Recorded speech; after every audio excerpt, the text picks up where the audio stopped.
اب آپ کے سامنے مختصر وقت کے لیے اہل حدیث یوتھ فورس جنوبی پنجاب کے سیکرٹری جنرل خطیب دل نشین حضرت مولانا افضل زکریا صاحب تشریف لاتے ہیں۔ محترم مولانا افضل زکریا صاحب سیکرٹری جنرل اہل حدیث یوتھ فورس جنوبی پنجاب۔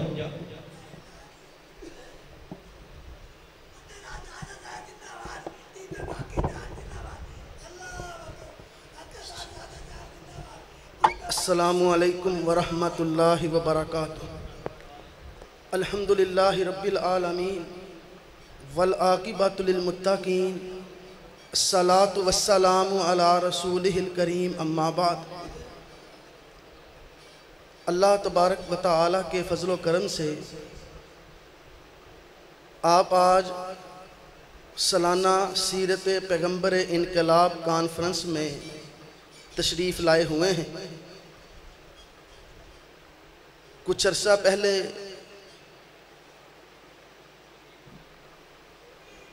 میں نے ایک تحریر میں لکھا تھا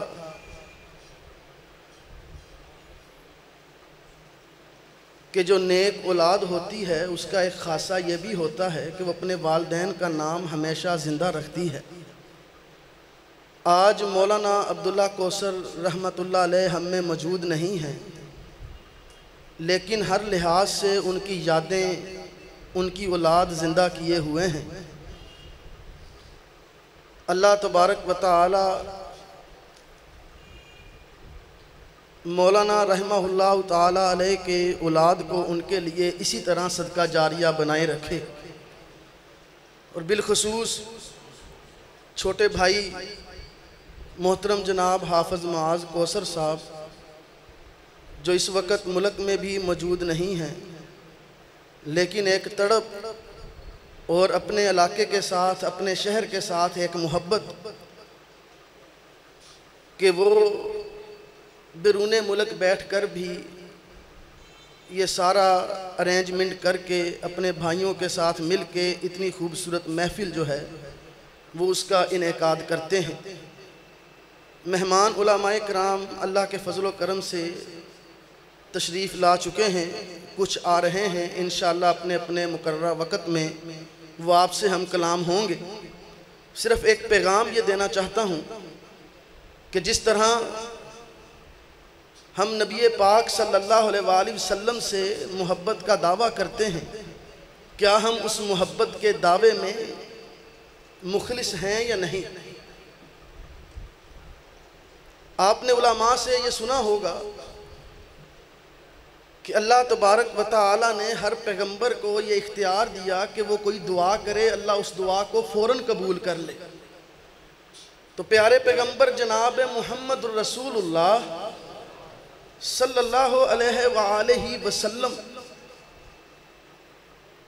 سے قبل آنے والے تمام انبیاء نے اپنا وہ اختیار استعمال کر لیا، لیکن اللہ کے رسول پیغمبر آخر الزمان محمد الرسول اللہ صلی اللہ علیہ وآلہ وسلم یہ عادت بنا لیں کہ جب بھی نام سننا ہے یا پڑھنا ہے تو درود پڑھنا ہے۔ ہماری جماعت کے سرخیل حضرت الشیخ علامہ عبداللہ ناصر رحمانی حافظہ اللہ، انہوں نے ایک دفعہ واقعہ سنایا کہ میں ایک مسجد کے افتتاح کے موقع پر گیا جمعہ پڑھانے کے لیے، تو وہاں جمعے کے بعد ایک شخص آیا اور اس نے آ کے مسلک اہل حدیث قبول کیا۔ تو استاذ محترم فرماتے ہیں میں نے اس سے پوچھا کہ آپ کو کس بات نے مجبور کیا اہل حدیث ہونے پر؟ تو وہ شخص کہنے لگا کہ میرا گھر مسجد کے بالکل ساتھ والا ہے، اور میں اپنے گھر کے باہر مکان برائے فروخت کا اشتہار لگا چکا ہوں۔ کیوں؟ اس لیے کہ مجھ سے یہ برداشت نہ ہو سکا کہ میرے پڑوس میں اینا وابیاں دی مسجد بن جائے۔ شیخ صاحب فرمانے لگے، بڑا حیران ہوا کہ اتنا سخت بندہ اور وہ آج آ کے مسلک اہل حدیث قبول کرنے کی بات کر رہا ہے، اور میں اس سے وجہ پوچھ رہا ہوں کہ بھائی وجہ کیا ہے؟ تو اس نے اس بات کا اظہار کیا، کہنے لگا آج سے پہلے ہم نے اپنے علماء سے یہی سنا تھا کہ یہ وہابی جو ہیں منکر ہیں، درود نہیں پڑھتے۔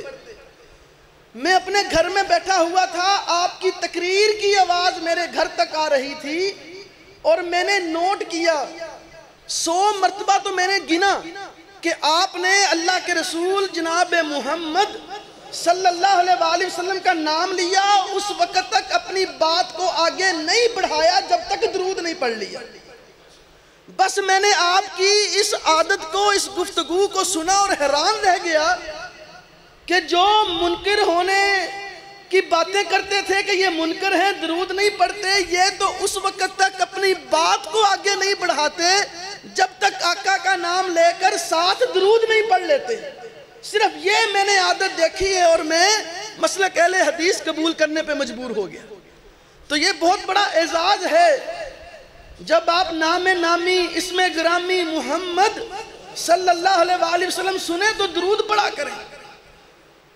تو اللہ کے رسول صلی اللہ علیہ وآلہ وسلم فرماتے ہیں میں نے اپنا جو اختیار تھا نا اللہ نے مجھے دیا کہ جو دعا کریں فوراً قبول ہوگی، میں نے اسے آخرت تک کے لیے مؤخر کر دیا۔ میں آخرت میں اپنی امت کی مغفرت کی دعا کروں گا۔ ہم پیغمبر سے محبت کا دعویٰ کرتے ہیں، اب غور کریں کہ پیغمبر جناب محمد صلی اللہ علیہ وآلہ وسلم ہم سے کتنی محبت کرتے ہیں۔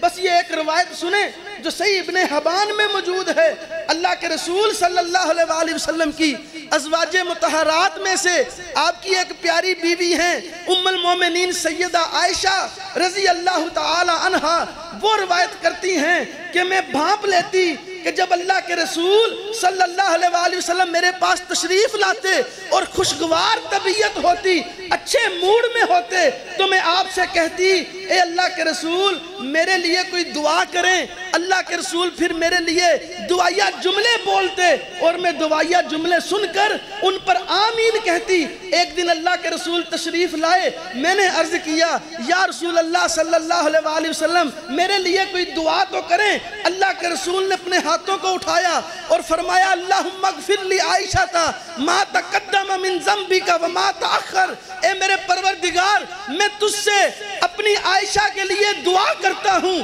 اس کے اگلے پچھلے ظاہری پوشیدہ سارے گناہوں کو معاف کر دے۔ سیدہ عائشہ رضی اللہ تعالیٰ عنہ کہتی ہیں اللہ کے رسول سے یہ دعا سن کر مجھے اتنی خوشی ہوئی کہ میرا سر میری جھولی میں آ کے لگا۔ بندہ پنجابی میں کہتا ہے نا خوشی کے مارے لوٹ پوٹ ہو جانا۔ سیدہ عائشہ رضی اللہ تعالیٰ عنہ کہتی میں اتنا خوش ہوئی کہ اللہ کے رسول مجھ سے پوچھتے ہیں آیو سرو کی دعائی، عائشہ تجھے میری دعا سے اتنی خوشی ملی؟ میں نے عرض کیا ہاں اللہ کے رسول میں آپ کی دعا سے کیوں خوش نہ ہوں؟ تو اللہ کے رسول فرماتے ہیں عائشہ واللہ میں اللہ کی قسم اٹھا کے کہتا ہوں جس دعا سے تو خوش ہو رہی ہے میں اپنی امت کے لیے یہی دعا ہر نماز میں کرتا ہوں۔